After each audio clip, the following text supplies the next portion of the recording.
If you're new to RVing, you're going to want to know a little bit about mooch docking. Yeah, mooch docking is where you stay in a friend's driveway. And we're going to show you how to mooch dock like a pro. Don't go away.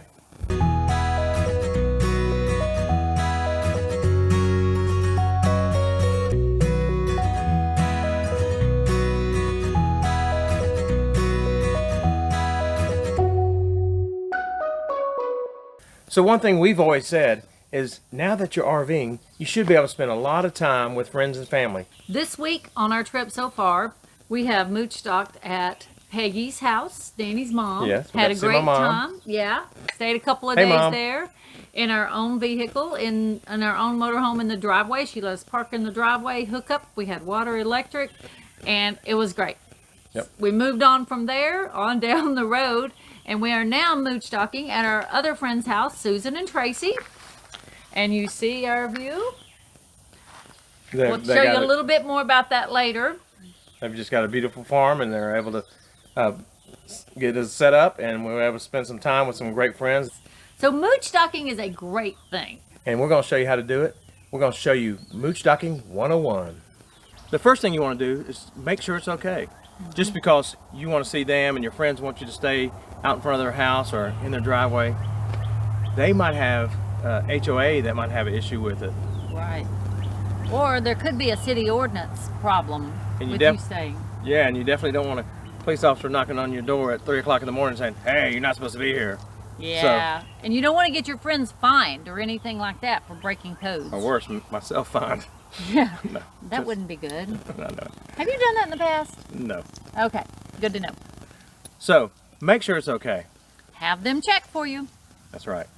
So, the next thing you need to know, size matters. What? Yes, you have to know that your rig will fit where your guest wants you to put it. Yeah, and if you're able to get your rig to where they want you to put it. Yeah, because we had a slight issue. Case being is that we've got this beautiful place, but with my rig, with Lenz and I's rig, we have 12 feet behind the rear axle. That hangs over. So when you try to make a turn like this and go up just even this slight hill,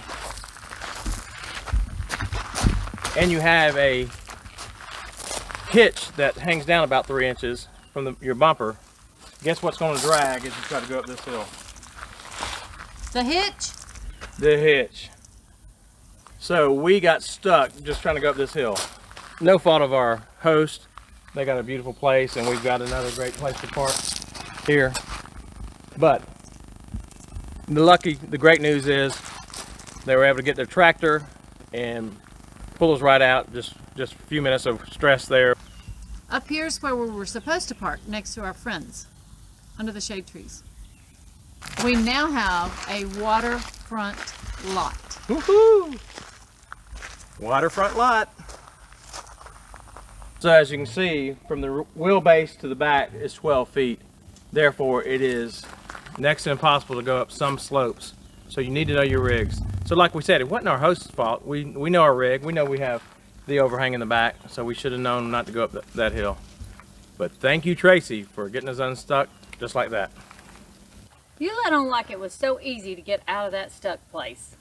All I got to say, folks, is thank goodness for Tracy and the tractor. Yep, Tracy and his tractor, a shovel, and a rake, and a little digging. And some jacks on the back of the RV. Lifting up the RV a little bit. We got it unstuck. And he says it was nothing. It could have been a lot worse, but nothing was damaged. So the next thing you need to know is come empty.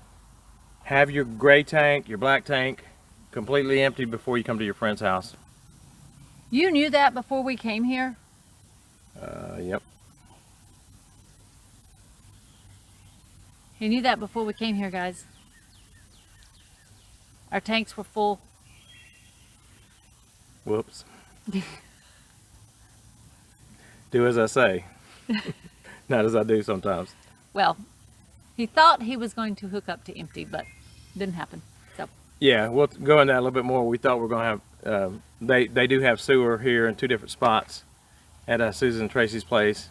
And so even though you think it's going to be okay to empty time you get there, like we did, because they've got sewer set up. Go ahead and do it before you get there. That way it's better on your gas mileage, and if there's a little hiccup or a big hiccup, yeah, then you'll be able to, you wouldn't have an issue. Right. So, empty that tank. Okay, so before you go to your friends or your family's home, communicate with them about the amenities. Find out whether or not they have water, electric, sewer available, and even if they have it, do they mind if you use it? Yeah, some people will feel a little bit uneasy about, you're going to hook that big thing up to my 110 electric. You know, so they might have an issue with it. So just kind of communicate what your needs are and what you can do without. So another thing I want to tell you about is something you don't want to forget. And if you don't have one, pick it up. We'll link it down below. It's called a dog bone. It's not one you chew on. It's one that will adapt. It's an adapter that will take your 30 amp plug down to a 110. Or you might have a 50 to 110. Or at our friend's house, we would have needed a 50 to 30 amp Amazing. Adapter. We didn't get to use it, did we? Nope. Somehow it's my fault. But we're having a great time. Also, you may need extra extension cords to get, if you're going to use the electric at your friend's house, you may need an extra extension cord to get it from the plug to your RV. And you also might need an extra water hose. Because you might be further away than you normally would be at your campsite at a campground. So you would need those extra items. So just a couple of niceties that you can do for your guests when you're staying with them. Offer to help out with a chore around the house. Yeah, one thing that Lynn did that made my heart feel warm was help my mom, who's 80, do some work around the house, clean out a closet that Mom's been wanting to get cleaned out for quite a while. So we had fun. So help a elderly, especially an elderly family member with a chore or two. Another thing you might want to think about is that if you're not using their electricity and you're counting on your generator, make sure you follow normal quiet times. So it might be if they're going to bed at 9 or 10 o'clock, be ready to cut off that generator at that time. Also, if you have the chance or if you live where you can, return the favor and offer to them to come stay with you. Yeah, whether at your base camp, your base home, or if you're camping and they've never been camping, say, hey, come join us. They can bring a tent or stay in your rig and just get a little more time together. And one thing you can do is that while you're staying at someone's house is maybe offer to cook out. You normally would cook out somewhere else if you had a campsite.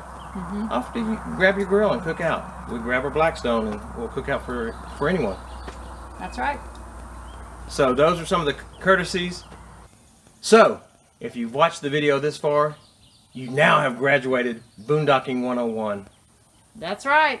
Also, if you applied the things in this video, your host will invite you back time after time. No one will ever dread you coming and parking in their driveway. That's right. Take a quick minute, hit the subscribe button. And don't forget to hit that notification bell. And give us a thumbs up and share our videos if you know someone who's mooch docking. Maybe someone's mooch docked in your driveway and been an issue. Share this video with them. Maybe they'll learn. Take a hint. Yes. So we just want to thank y'all for watching our videos.